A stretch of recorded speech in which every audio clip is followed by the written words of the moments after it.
in the last few years, it became a bit easier to talk about. I had many, many years to think about it. Now, the movie, portrayed it as a very horrific and traumatic experience. It was just, that's how I viewed it at the time. But it took me a lot of thinking to realize that it wasn't just some kind of a thing where they, decided to pick somebody up and probe them and torment them and do experiments, I think that what happened when I got out of that truck and went up close like that it was totally unexpected. Now, Steve and Alan said it looked to them like I was in some kind of a trance, like I was under their control. But it didn't feel that way to me. It felt like, just some kind of wild impulse, and I was kind of that way back at the time. But I told them it seemed like it was my own idea, and they would say, well, if they can do mind control, they can make you think it's your idea. But I really think I did something unexpected there. I got too close, and the movie showed the beam is, it's kind of strange because Hollywood loves a light show and they love to exaggerate things. But as much as they fictionalized in the story, when the beam hit me, they dragged that out. It actually was not in the movie nearly as violent as it actually was. For years I would give a talk and people would immediately say, what a bunch of cowards those guys were. Take off and leave their friend there, But you got to understand, the one thing about the movie, when they said, he's dead, they said that's what they felt. They were certain it had killed me. It was so violent. It threw me, Steve says 20 feet through the air, and John says that my body fell like a sack of meat, like there were no bones in my body. Mike says that, the dust boiled up around me, the way I fell so limp and didn't, try to break my fall or in any way protect myself. They had every reason to think that they just witnessed one of their guys get killed and that they were next. So rather than, them being called cowards, I'd say they were heroes. It took a lot of courage to come back that night. When they got down the road in the movie, Mike says, look, we got to go back. And they said, no, we don't want to go back. And he said, well, whoever wants to go with me can go, and whoever doesn't can stay here. In real life, nobody volunteered to stand alone and wait beside the road in the dark. In the movie, they all went back with Mike. And, that was pretty heroic, because they would have had every excuse to just go straight into the authorities.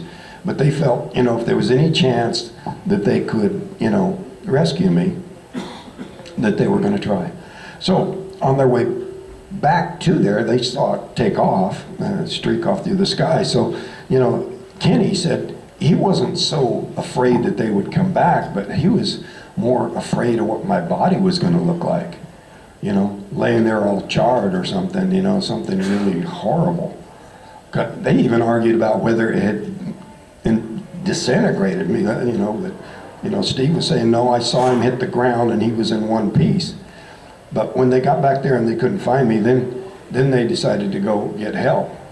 Now, Alan was arguing, nobody's going to believe this. Let's just get some friends with guns and come back. And then if we can't find Travis, then we'll report it. But some of the others said, well, look, if Travis can never be found, it's not going to look good if we don't report this right away.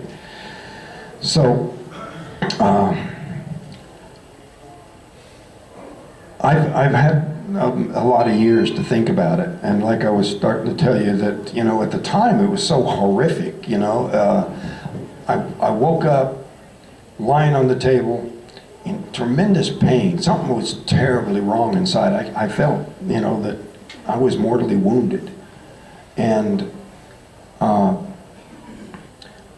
I thought I was in a hospital. I thought I was in safe hands. I could hear the sounds of movement around me. I felt this instrument over my chest. And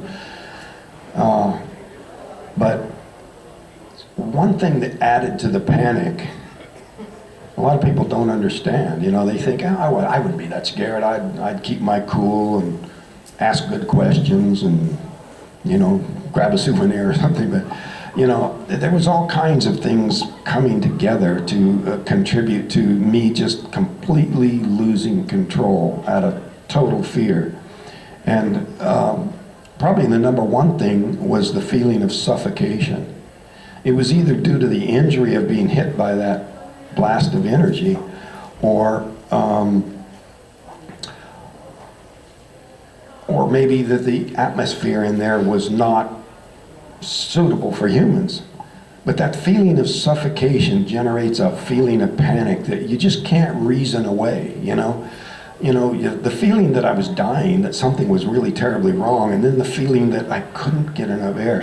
In the movie, the actor's held down on the table, and there's this membrane over his face. Well, that didn't actually happen. There was no membrane.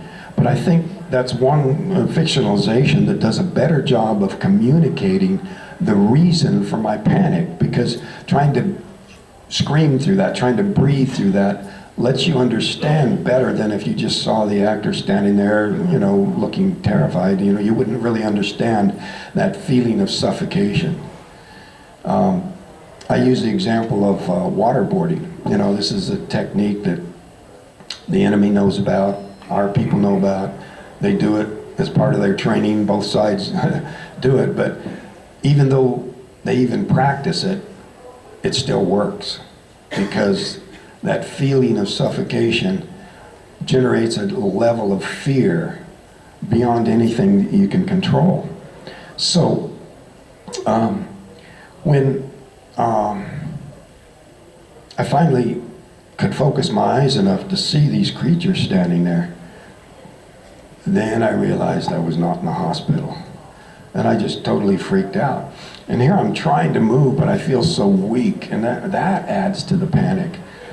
Dimly lit, claustrophobic, very humid, suffocating feeling, the feeling of being injured, and then to see this face right there, so close to mine, totally alien, realizing here I am, I'm trapped, and associating the pain I was feeling, the feeling of injury, with my situation.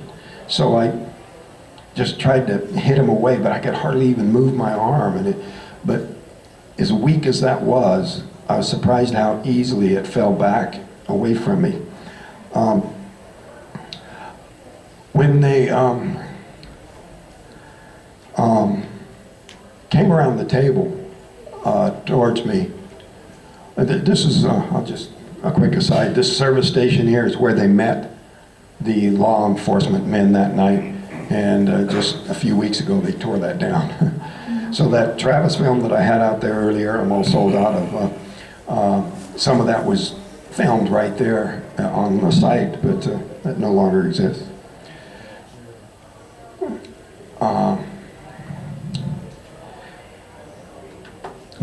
When they came around the table towards me,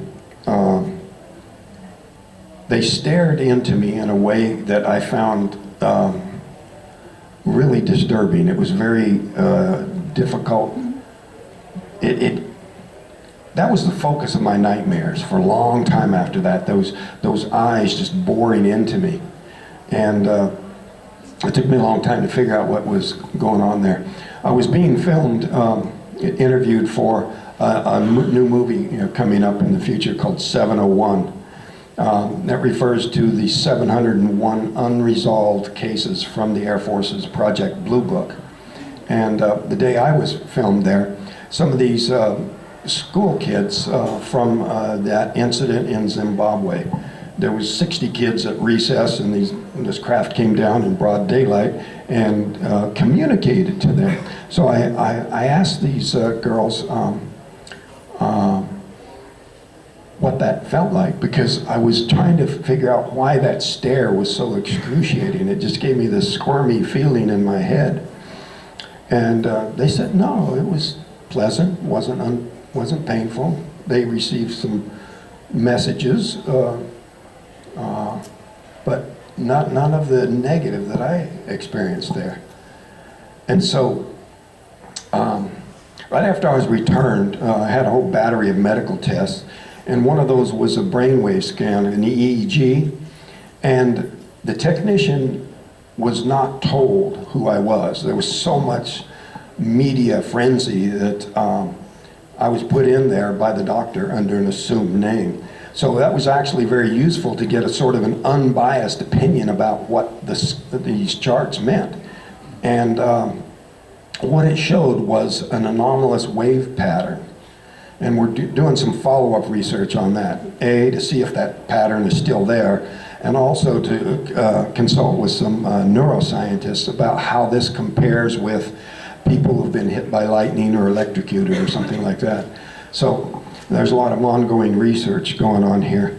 But a medical doctor came up to me at one of my recent conferences, and he says, you know, you're associating this stare with this discomfort. And you're saying, you know, and anatomically, the major openings in the skull are through the eye holes in the skull.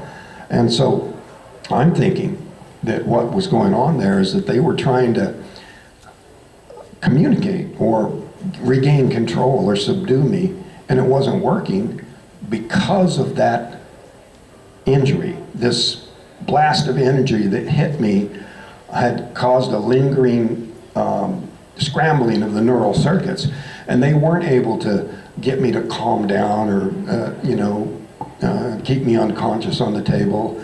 And when that wasn't working, they took off. You know, I was thinking of fighting my way past them. Maybe they knew what I was thinking in that sense, but I was, you know, as weak as I was, you know, much bigger than them and much more powerful, and I think they just took off and got help.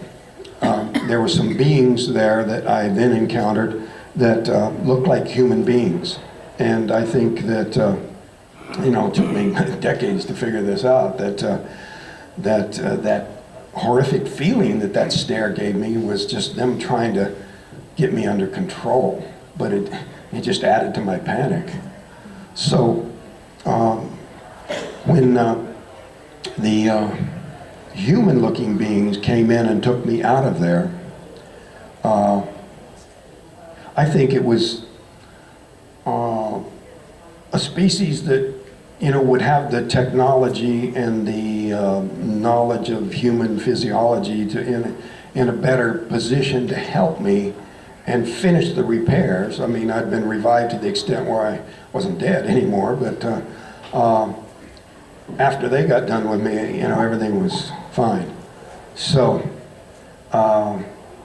also just the reassuring, you know, I was out of control, totally hysterical, you know, and assuming that these were from some Earth-based agency, Air Force or something, that were there to rescue me from these monsters, as I thought at the time, you know, I calmed down and was cooperating with them. But when they took me out of there into another part of this huge complex, and they started trying to put me down on the table and not answering. You know, I kept screaming all these questions, but, you know, I was so hysterical, I can understand why they wouldn't even try to reason with me. And so I, you know, started to fight them, but they got this mask over my face, which I think rendered me unconscious. And I was able to get my finger under the edge of it and try to pull it away, but I blacked out. And painlessly, but next thing I know, I woke up on the highway in time to see this craft taking off. But my reassessment of the whole situation was that it was necessary to get me back under to finish the healing that needed to be done because of the incredible violence of that injury, that blast of whatever it was. And we've investigated quite a bit in connection with radiation effects at the site. There were high radiation readings on the men's hard hats, and there was also some unusual magnetic readings that were taken over the area that dissipated. The follow-up research with Geiger counters, both this summer before last and also when National Geographic was out there 3 or 4 years ago, showed normal levels. And things had gone back to normal with the magnetic and the radiation. But we came to find out those phone booths where I called for help are still there. They don't function as phone booths anymore. It's kind of a local monument or something. We're going to look at fully restoring them. There's my brother, my beloved brother, who protected me in the days following the incident, and at great personal sacrifice, and he's no longer with us. But I wouldn't have survived those days without him. This is him at best man at my wedding. This is some Freedom of Information Act documents on Phil Klass, our famous UFO skeptic there. Come to find out, he was under investigation by the FBI for his dissemination of classified material in connection with his job as an editor of Aviation Week and Space Technology. So what this document, this memo right here shows as that, and this is from J. Edgar Hoover, who was the head of the FBI at the time, to the director of the Central Intelligence Agency. And, you know, pre-9/11, those agencies were under great criticism for not interacting and not cooperating enough. But here we have communication direct from J. Edgar Hoover to the director of the CIA, basically turning the investigation of Philip Klass over to the CIA. And so to me, this is, with some other memos in that file, indication that Philip Klass was on some government payroll in his efforts to discredit this case, throwing every ridiculous accusation he could, even going so far as to offer Steve Pierce, the youngest man on the crew, a $10,000 bribe to discredit the incident. And all of that failed, of course, because this is some quotations from the file. The Newark FBI office suggests a reading of the letter from Klass indicates he's most likely not in full possession of his faculties. In view of Klass's intemperate criticisms and often irrational statements he made to support them, it was recommended that the Bureau be most circumspect in any future contacts with him. So there's a 9-line redact, all blacked out, and not to be of assistance to his government. So that's the smoking gun concerning that. But anyway, back to the evidence at the site. These high radiation readings caused a remarkable effect. It caused an extremely rapid growth of the trees. Now, when this was first discovered, Mike took this core sample here. And you can see, counting back 15 years from the time that he took the sample, right before the movie came out, there was a huge jump in the thickness of these growth rings. There's annual rings. It's one ring for each year. And that represented a 36 times the previous rate of growth. So you can see that roughly doubling in diameter in 15 years when the tree was 100 years old. Well, this recent follow-up research that we did with Ben Hansen supervising. He was the host of the TV show Fact or Fake, former FBI agent. And he found online some research concerning the Scots pine species in the vicinity of the Chernobyl nuclear accident. And he found that those trees, even though the radiation was coming from all sides, had grown at 3 times their normal rate. So, it's kind of counterintuitive. You would think that radiation would just cause living things to wither and die, but in the case of these pine trees, it somehow causes some kind of scar tissue or some kind of accelerated growth in response to the radiation. So, this was discovered here recently under Ben Hansen's supervision, is that the growth effect was only on the side of the tree, greatest on the side of the tree towards where the craft was. So you had this jump in radiation, depending whether you were north, east, west, or south of where the craft came down. The source of the stimulation for this accelerator growth was directional. The reason we didn't know it at the time this sample was taken is that Mike was trying to be very careful not to kill the tree.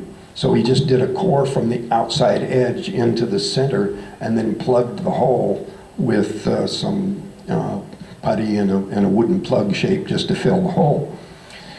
So it was unknown that it was only on the side of the tree towards where the craft had come down. And further to that point, when I got out of the truck, Kenny Peterson was the crewman sitting next to me where I had been, and I left the door open. And he's now developed skin cancer on that arm towards the open side. So all tests on me as far as radiation were concerned were negative. There was no ill effects. So I think whatever happened there was healed in their efforts to correct the effects of being injured like that. This is just one of those amazing little interesting coincidences. Looking at a sectional map, it was divided off into 80-some different sections and areas. And I looked to see the area where the incident happened, and it was Area 51. And actually one of the least populated areas in the entire state. Anyway, there's another coincidence. My son on the right, D.B. Sweeney on the left. But my son was with me at Roswell and said, "Oh, you brought D.B. Sweeney with you." I don't know, what? And then I go, "Yeah, there is an amazing resemblance between these guys." But again, just a coincidence. I talk about coincidence in my book. Aristotle cautioning against attaching undue significance to coincidence, saying it's inevitable that the unusual will sometimes occur. I say, yeah, indeed it will. So,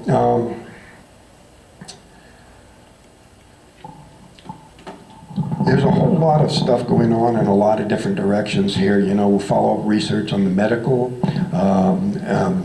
the tree growth stuff at the site, this stuff with this government covert attempt to suppress it. And for example, during promotion for the movie, I got a phone call from a guy that said he was out there deer hunting at the time of the incident. And he had witnessed the glow of the craft through the trees and then the blast of energy when the beam hit me. And he was describing the surrounding terrain, and I knew that he would have had to have been there to know that in that kind of detail, because that was never a part of any news reporting. So I thought that was pretty interesting. Hey, we got an independent witness. He said, he was deer hunting with his wife, and they were now divorced, but she would corroborate his story. So I told Tracy Torme, the screenwriter on the movie, about it, and they flew him out to Hollywood, interviewed him, and then they had him tested by the state police polygraph examiner that tested all of us. And some very interesting results. He took 2 tests. One of them was about being there, seeing the glow of the craft, the blast of energy, and even the part about him being in military intelligence. See, he told me he'd never come forward back when it happened because he'd consulted with his superior officers and these guys are accused of murder, shouldn't I come forward? And he was told, well, if they're not indicted, stay out of it. So he said that was the reason he didn't come forward. And so he passed all that part of the test. But when they asked him questions about having connections to this UFO debunker in efforts to discredit the incident, he flunked that part. Very strange. So, and then years later I ran into a guy that was a part of one of these patriot sort of patriot militia types, you know, and they said that this guy came in there trying to join their group and basically infiltrate, but he was bragging about having been out there deer hunting when this incident happened. So, you know, the guy was still doing his job, I guess.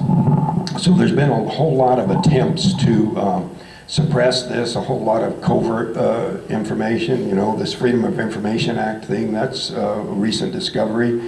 Here recently, Mike ran into his neighbors from across the street at the time of the incident, and they said that the government came and rented out their upstairs to the feds so they could sit up there and surveil him and his comings and goings. And then later he mentioned this to them again, and they said, no, we never said that. So apparently their people came and said, hey, you signed a non-disclosure on that one, so now they're trying to deny that they said that.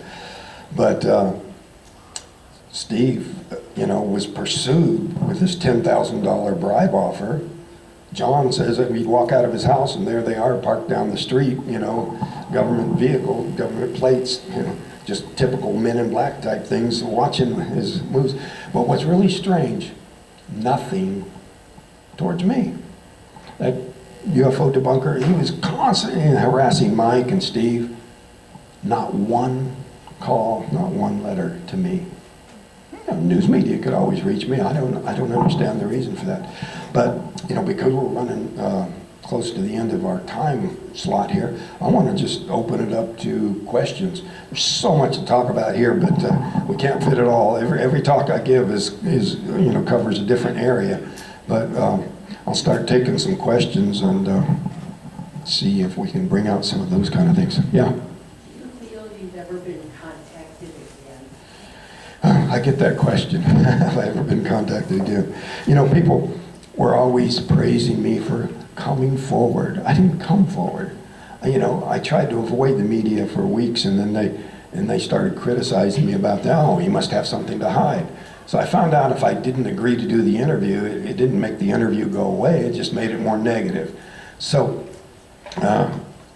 reluctantly, I came forward and talked about it to set the record straight. You know, all kinds of stupid accusations, like this class guy claiming it was all a drug hallucination, in spite of the fact that I had blood and urine samples put through the Maricopa County Medical Examiner's drug screen, which proved there were no trace of any drug in my body. And beside the fact that 7 people are not going to experience an identical hallucination. And how does that cause magnetic readings and you know, radiation readings and on and on? Come to find out, when we got a hold of the sheriff's file, that there were other campers, hunters, fishermen in the area who had come to the sheriff and reported it. And some of those other witnesses, seeing the craft coming or going, contacted me directly. But the question was, did I have any more experiences? And so I have to say, I didn't willingly come forward, and so if anything more was to happen, I'm not going to go public with it, except if I can document it, you know. And there's a few things that I don't talk about because I can't prove it. But in this case, there was one sighting. There was a MUFON meeting in Burbank Jan Harzan was speaking, and Tracy Torme, the screenwriter on the movie. And when they got done, I was headed home. I was going up the 5 towards the 10 to come back to Arizona. And this giant black triangle came right towards us, stopped right over the top of us, turned, and went off towards the west. And, you know, I can document that because my son was driving and my girlfriend was in the back seat, and so they saw it too. And then when I got home, my other son found a website that records them on a map with a little circle and a number. It's called UFOstalker.com. And there was a whole cluster of sightings right there at that time and place. So I was amazed that over a city like LA that you wouldn't have many more reports, but you know, sometimes people don't look up. You know about the Phoenix Lights, a giant black triangle viewed by hundreds. But, another question. Yes. Have you had any more memories or flashbacks to what you had in your book? When I was doing all these interviews for the movie, you know, that really stepped up the amount of talking about it that I was doing. I started getting these little dreams, not so much about the nightmare type with the little creatures, but more with the human type. So I went to Tracy Torme and I said, do you think maybe some of these memories are coming back? And he goes, nah, it's probably just because you're doing all these interviews and thinking about it more. But then when I asked him the same question recently, he goes, oh yeah, that was probably memories leaking back through. So I guess he changed his opinion. We got time for one more real quick. Like when you were like in the movie, they show it's all cluttered and slimy. Oh yeah, okay, exact opposite. The way it really looked in there was not organic and all cluttered and like that. It was very sterile, very, you know, pretty, there wasn't stuff laying around. It was fairly featureless, very mechanical, metallic, and quite the opposite. So we're going to try to get a remake, and I'm collecting emails from people who expressed the desire to see a more accurate retelling. And since we're out of time, I'm going to be back out here at my table, and I can answer any further questions you have there. Then thank you for listening.